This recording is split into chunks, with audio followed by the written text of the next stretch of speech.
Imagina só, você ser atacado por mordidas por algo que só você consegue ver. E as pessoas que deveriam te ajudar não acreditam em você.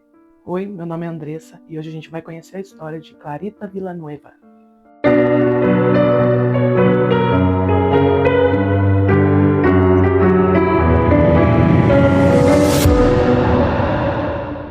Antes da gente ir para a história, eu quero dizer que as fontes de todas as pesquisas que eu fiz e as fotos vão estar na descrição do vídeo. Bora para a história. As Filipinas, o conjunto de ilhas no Pacífico Sul, originalmente era colônia espanhola. É por isso que os nomes, em sua maioria, são de origem castelhana. As Filipinas passaram por invasões tanto dos Estados Unidos quanto dos japoneses. Teve muitas mortes civis e a situação do lugar ficou degradante, tanto economicamente como socialmente, naquela época. Em 1953, depois da Segunda Guerra, o país passou por uma situação de pobreza extrema, o que levou muitos dos moradores a buscar serviço e fonte de renda no comércio ilegal. Então, longe da parte bonita de Manila, capital, era muito comum encontrar garotas muito jovens vendendo seu corpo para sobreviver. E é nesse ponto que a nossa história começa. Então, estamos em 1953 e os jornais, de repente, começam a publicar matérias um tanto quanto esquisitas. O jornal canadense começa a dizer que tinha uma menina na capital de Manila, em uma prisão, sendo atacada a mordidas. Seria uma notícia não muito relevante para estar saindo num lugar tão longe, exceto pelos detalhes. Alguns jornais nomeavam a garota como Jovem Drácula, o que fazia a gente pensar, então seria ela que estaria mordendo as pessoas? Ou ela estava sendo mordida? O que estava acontecendo? E por que essa notícia estava se espalhando assim? Já jornais dos Estados Unidos e da Inglaterra começaram a publicar que forças invisíveis estavam atacando uma garota na cadeia em Manila. Não era normal as Filipinas estarem em evidência, principalmente em jornais fora do país, jornais maiores, né? E isso estava muito estranho, todo mundo estava achando muito curioso. A coisa ganhou uma proporção tão grande que tinham até matérias com opiniões médicas a respeito, foi ganhando uma grande proporção. E aí que a gente chega em um dos personagens muito importantes dessa história, Dr. Mariano Lara. Dr. Mariano Lara, ele era muito importante, ele tinha uma reputação muito grande. Ele dava aula em grandes universidades, e era catedrário em uma universidade de São Thomas, que era um cargo alto na época. Eu não sei o que significa exatamente, mas eu vi que era um cargo alto. Era um cara muito respeitado, um profissional excelente, extremamente cético e que acreditava piamente na ciência apenas. Em 11 de maio, o Dr. Abelardo Lucero, amigo do Dr. Lara, vai até o consultório do Dr. Lara para conversar com ele a respeito dessa menina que estava sendo atacada na cadeia. O Dr. Lara fala que já tinha visitado a menina e que para ele aquilo não passava de algum problema emocional, mental, por ela estar num lugar estressante, que provavelmente ela estaria infligindo os ferimentos nela mesma e que ele não acreditava que fosse caso para tanto alarde como estava tendo. E ele até pensava que seria muito melhor enviar ela para um hospital psiquiátrico do que mantê-la na cadeia, porque ela podia ser um perigo para ela mesma e até para as outras presas que estavam ali com ela. No dia seguinte, no dia 12 de maio, as notícias continuam bombando e só se falava daquilo. E aí o Dr. Lara, ao ouvir aquelas notícias, ele se pergunta, será que ele não teria sido muito cético ou não tinha dado atenção suficiente para aquela situação? Então ele decide visitar a cadeia para dar uma olhada na menina de novo. Uma das coisas que mais impressionava o Dr. Lara é que ela tinha uma aparência muito infantil para uma menina supostamente de 18 anos, que era o que ela dizia ter. Uma menina muito frágil, muito pequena, delicada. E para ele, mesmo examinando ela novamente, ele acha que é ela que está se machucando, ela que está infligindo as mordidas nela mesma e que não tinha nada além daquilo. Quando ele estava indo embora daquela segunda visita que ele estava fazendo para ela disse para ele que ele deveria voltar depois do almoço, depois das 2 horas da tarde, porque eram quando os ataques aconteciam. O doutor Mariano não deu muita bola, mas ficou aquilo na cabeça. Então ele foi embora, teve o dia corrido dele, como sempre era, ele era muito atarefado, tinha muitos cargos, né? Porque ele também era chefe dos legistas da polícia, além de dar aulas e cuidar das presas. Então ele tinha um dia muito atarefado. No fim daquele dia, ele ainda estava com aquilo na cabeça e ele decidiu ligar para a cadeia. Quando ele ligou, ele foi informado que, exatamente como a menina tinha dito, às 2 da tarde o ataque tinha acontecido. Aquilo deixa ele intrigado, mas muito mais incomodado, porque as notícias começam a dizer que deveria ser chamado um exorcista para a menina, que deveriam chamar a igreja, que a igreja devia tomar conta do caso, e aquilo deixa o Mariano muito incomodado. Então, no dia 13 de maio, o Dr. Mariano Lara decide pedir para trazer ela até o consultório dele. E aí ele chama vários amigos do meio da medicina ali, vários colegas dele de confiança, incluindo nesses amigos que vem um médico que trabalhava no necrotério e um dentista também de muita confiança do Dr. Lara. Então eles estavam todos lá esperando a menina chegar. Só que a menina chega numa ambulância e ela estava semi-inconsciente. Parecia que ela estava num estado de transe. O corpo mole, desfalecido. E eles informam ao Dr. Lara que ela tinha tido febre na manhã. Ainda com uma leve desconfiança da menina, o Dr. Lara faz alguns testes nela com plumas e agulhas e eles constatam que ela realmente não estava fingindo aquele transe e aquele desfalecimento que ela estava. Aí o doutor que trabalhava no necrotério pega ela para colocar ela na cama para ser examinada melhor por todos eles e coloca as mãos dela em cima do peito dela. Só que ele estava segurando as mãos dela. E assim que ele coloca ela na cama, ela começa a gritar. A menina só falava a língua materna nativa dela, que era tagalo. E ela começa a gritar que estava doendo, gritar de dor, que estava doendo, que estava doendo.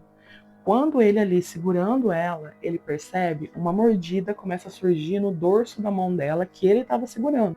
Ela não estava fazendo aquilo nela mesma. Aquilo estava surgindo na frente de todos eles, uma mordida no dorso da mão dela. O dentista que estava ali se aproxima para analisar aquela mordida.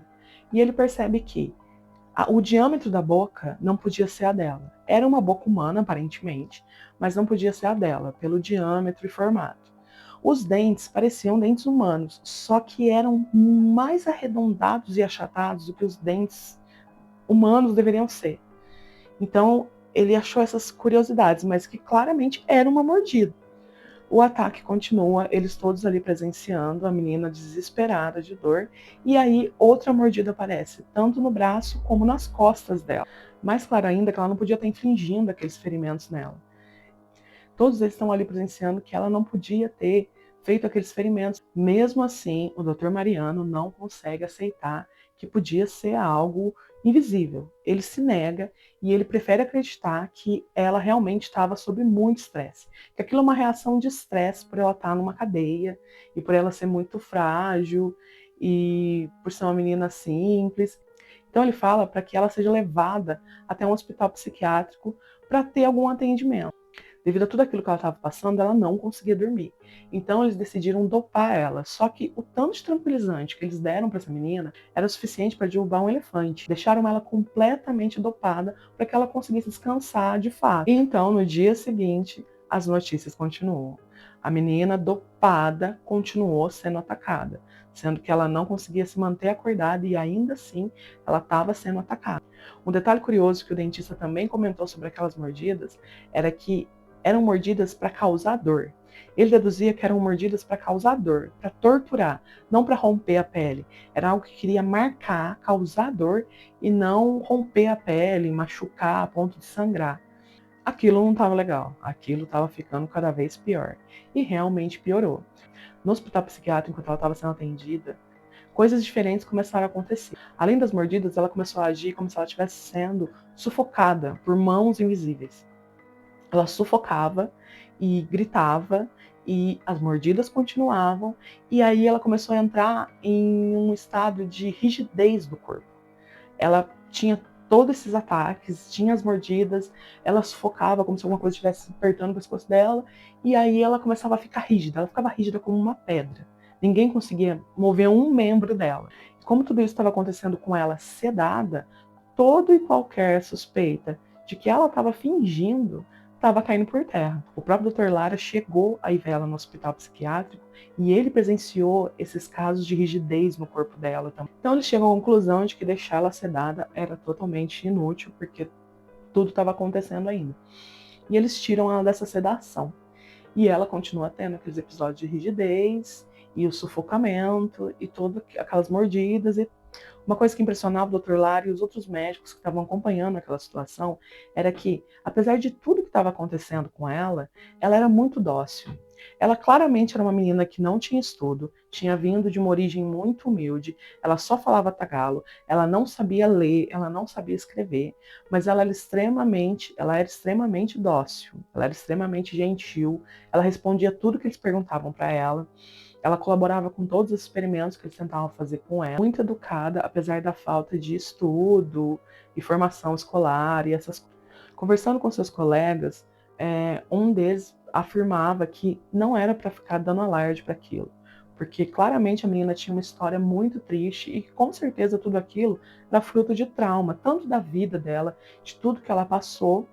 Então esse colega do Dr. Lara não conseguia acreditar na história de jeito nenhum, não importava o que dissessem para ele. Tudo fica pior quando o prefeito Arsênio Lacson liga para o Dr. Lara querendo saber o que estava acontecendo. O prefeito, o Arsênio, ele disse que estava tudo saindo do controle, que aquilo estava tomando uma proporção ridícula e que os guardas não queriam que ela voltasse para a cadeia com medo, que todo mundo falava sobre a menina endemoniada, que os próprios médicos e enfermeiros do hospital tinham medo dela e que isso não pegava bem, que tanto os policiais quanto os médicos estavam se passando por ignorantes, acreditando em histórias de fantasma e de coisas invisíveis atacando alguém. Os guardas, quando descobrem que ela vai voltar, começam a se munir de cruzes e artefatos de crenças para se proteger. Então o Arsênio pede para ir visitar a menina para ver essa história de perto. O Dr. Lara chama toda aquela galera que estava com ele da outra vez, o dentista, o médico do necrotério, e ele chama todo aquele pessoal para presenciar e acompanhar a visita do prefeito Arsênio à menina. O Arsênio chega lá e conversa com ela, estava tudo correndo bem, até que de repente ela começa a gritar em tagalo: está doendo. Ela começa a gritar: está doendo, está doendo. E nisso tudo acontece de novo. As marcas de mordida, a rigidez, o sufocamento na frente de todos eles e na frente do prefeito também. O que deixava o Arsênio nervoso é que em novembro teriam eleições para a presidência e ele planejava se candidatar. Então aquilo ia pegar muito mal para ele, que ele não estava conseguindo controlar aquela situação. E tanto isso que poderia sujar a carreira dele e a possibilidade dele conseguir se eleger como presidente, os colegas de partido dele estavam cobrando uma posição dele.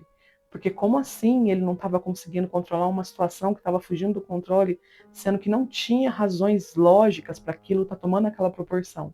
Então ele estava com a corda no pescoço, de certa forma, ele estava sendo muito pressionado, tanto com a possibilidade de se sujar para se candidatar como presidente, como com os colegas de partido dele também.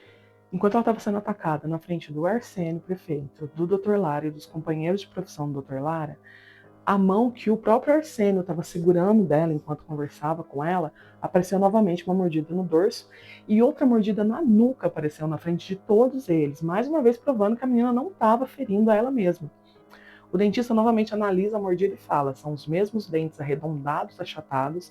Ele percebe dessa vez que não tem caninos, ele percebe a ausência de caninos. E o mais curioso é que no lugar das mordidas ficava úmido, como se tivesse saliva. Uma mordida com fica saliva quando morde, sabe? Então eles viram todos que tinha uma umidade como se fosse saliva de seja lá o que estivesse mordendo ela. O problema só se intensifica porque as colegas de cela dela não queriam mais ficar com ela na mesma cela. Os carcereiros, os policiais não queriam levar comida para ela se não fosse de dia. Todo mundo estava com medo dela. Antes os ataques eram esporádicos, agora os ataques já estavam chegando a 20 ataques por dia. E todo mundo apavorado com medo dela. Os guardas não queriam chegar perto.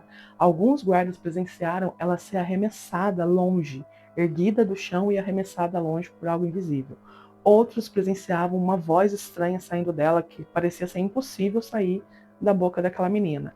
A conclusão era que ninguém queria chegar perto daquela menina, todo mundo estava apavorado e estava criando um surto total de medo em todo mundo. Eles falavam que ela gritava praticamente a noite toda, todos os dias. Então, o prefeito, sem saber o que fazer, ele pede ajuda do arcebispo. E o arcebispo manda um frade para visitar a menina.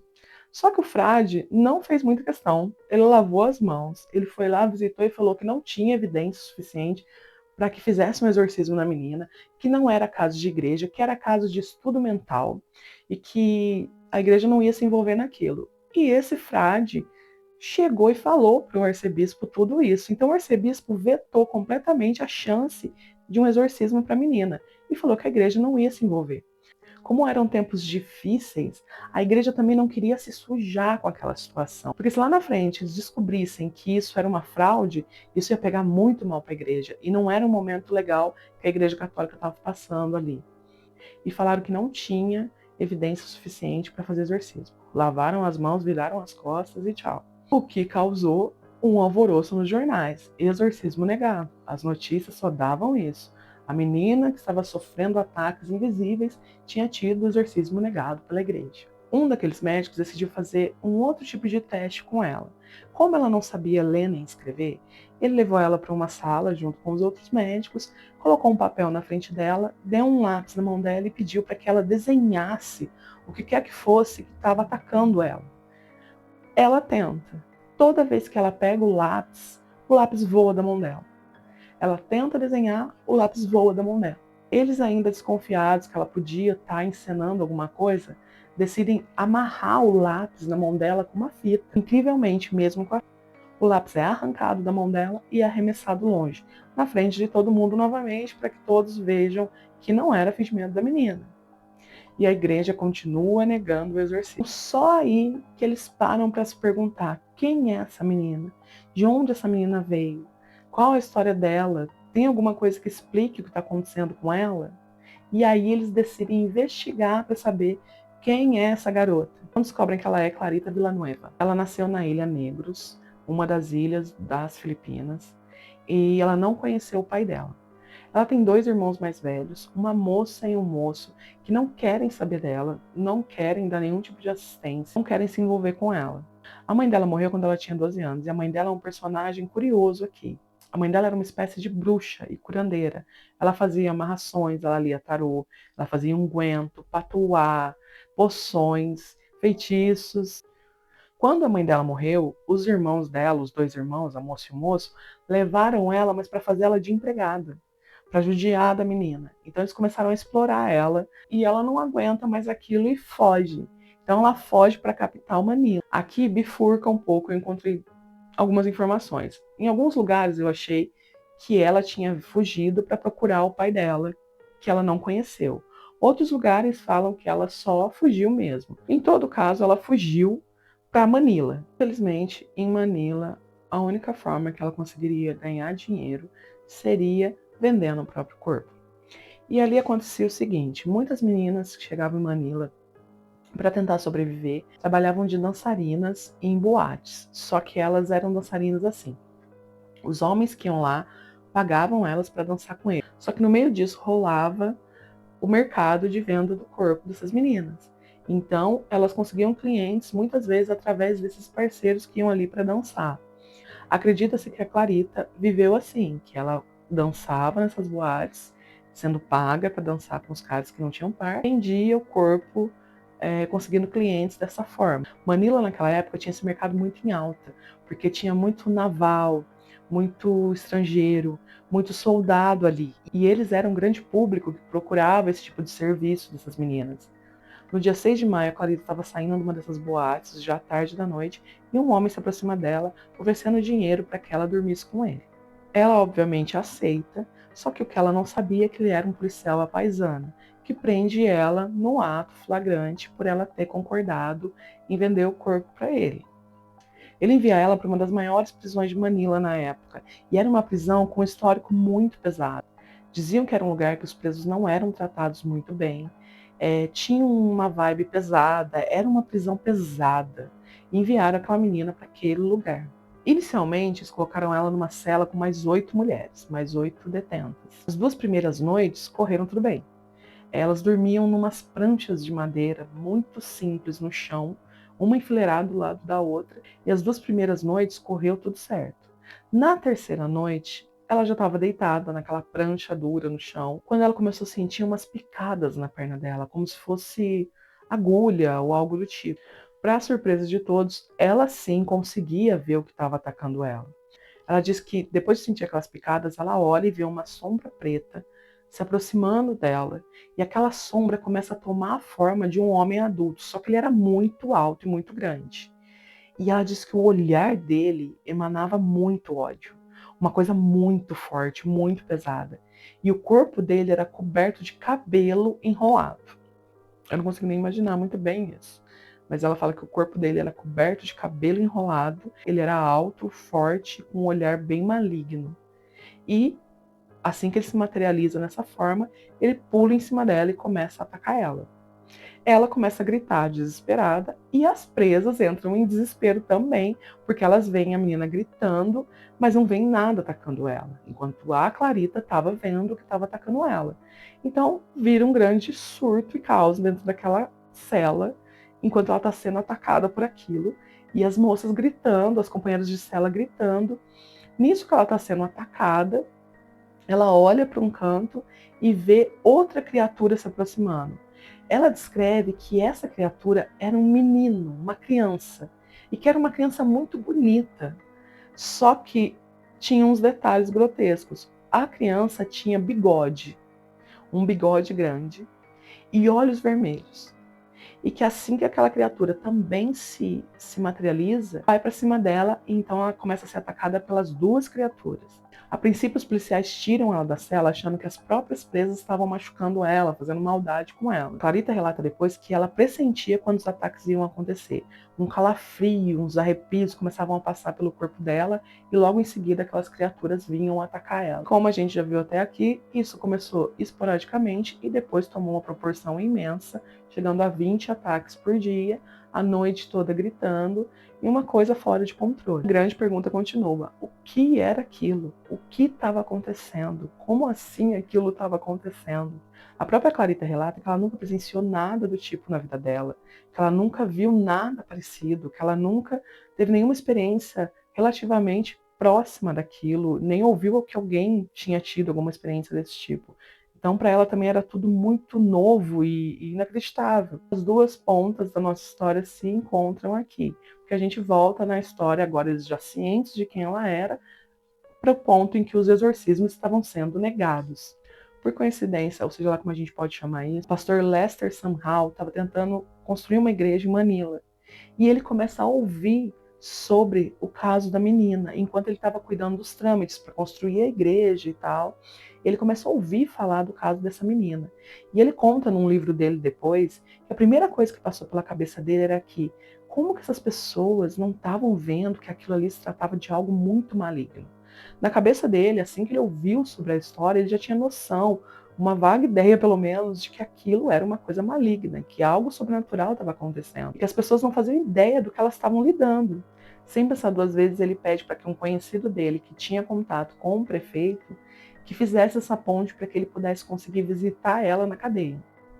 Ele consegue essa visita, e quando ele chega na cadeia, ele fica impressionado com o quanto que ela estava dopada. Aquilo não era legal. Ele não conseguiria ter uma conversa, tentar perceber o que estava acontecendo com a menina, com ela dopada daquele jeito. Ele pergunta se poderiam tirar a sedação dela para que ele pudesse voltar em outro dia para conversar com ela, porque só de olhar para ela, só de estar na presença dela, ele sentia uma força muito maligna ao redor da menina. Quando ele se vira para ir embora daquela visita, pedindo para que tirassem a sedação dela e tudo, ela se senta mesmo dopada, desacordada, ela se senta na cama onde ela tá, e num inglês perfeito, ela fala para ele: "Você não é bem-vindo aqui, escravo". Como ela poderia falar aquilo em inglês se ela só falava tagalo? Se ela não tinha instrução, se ela não tinha estudo, se ela não conhecia outra língua? E ela fala no inglês perfeito que ele não era bem-vindo ali e chamou ele de escravo. Você não é bem-vindo aqui, escravo. Não bastasse isso, ela começa a dizer uma infinidade de obscenidades para ele num inglês fluente e perfeito. O Lester sai da cela bem transtornado, reforça o pedido de tirar a sedação dela, para que ele possa visitar ela no outro dia, e vai falar com o Dr. Lara.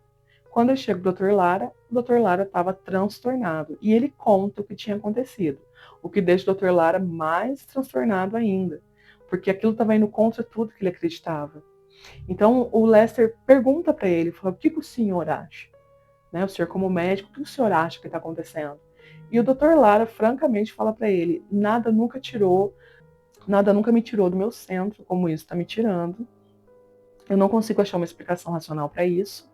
Eu não consigo me forçar a acreditar que é algo sobrenatural, mas eu nunca vi nada parecido com o que está acontecendo com essa menina.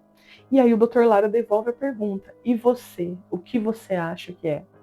Então o Lester fala para ele que ele não sabe exatamente o que era aquilo, mas que de fato ele tinha certeza. Era algo muito do mal, era algo demoníaco, era algo maligno. Então, como o Lester pediu, eles tiram a sedação dela e no outro dia ele pede para que levem ela na capela da prisão. A capela da prisão não era bem uma capela, era uma sala velha, abandonada, com 3 bancos e um altar bem acabado. Tinha aquele espaço ali para que os presos que sentiam necessidade de fazer oração, essas coisas, fossem ali, mas era um lugar bem humilde, bem destruído. Mas era ali que eles iam fazer aquilo. Então, a Clarita é levada até essa capela. Quando o Lester chega lá, ela começa novamente a falar obscenidades para ele novamente, em inglês fluente, e também começa a dizer coisas que só alguém que teria estudo da Bíblia para falar textos decorados completos, todo conhecimento para um afrontamento bíblico com outra pessoa, conseguiria fazer. E novamente a gente reforça, a Clarita não sabia ler, ela não sabia escrever, ela não sabia falar outra língua que não fosse a nativa dela. E ela estava ali confrontando ele, usando textos bíblicos, tudo no inglês perfeito. Você coloca a mão na cabeça dela para começar a orar por ela, e aí ela começa a fazer sons totalmente animalescos, sons que não poderiam sair da boca daquela menina, a falar mais obscenidades em inglês, e ela começa a falar coisas até em francês. Ele diz que além daquelas vozes distorcidas e animalescas que estavam saindo dela, o cheiro fétido começou a exalar dela, sendo que ela chegou ali na capela toda arrumadinha, limpinha, vestida com um vestidinho, e aquilo começou a exalar dela um cheiro fétido, quase insuportável, enquanto ela fazia aqueles sons que não eram humanos e falavam todos aqueles absurdos em francês e em inglês com ele. Então, dali para frente, seguiu-se assim.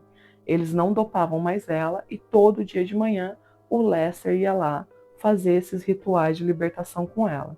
Dizem que quando acabava as sessões, essas sessões de libertação, ele estava pingando suor. Ele saía daquilo ali pingando suor. Tão intenso era o embate que ele tinha todos os dias com aquilo que estava nela. Os guardas ficavam apavorados, escondidos. As vozes, os sons que ela fazia ecoavam pela prisão toda.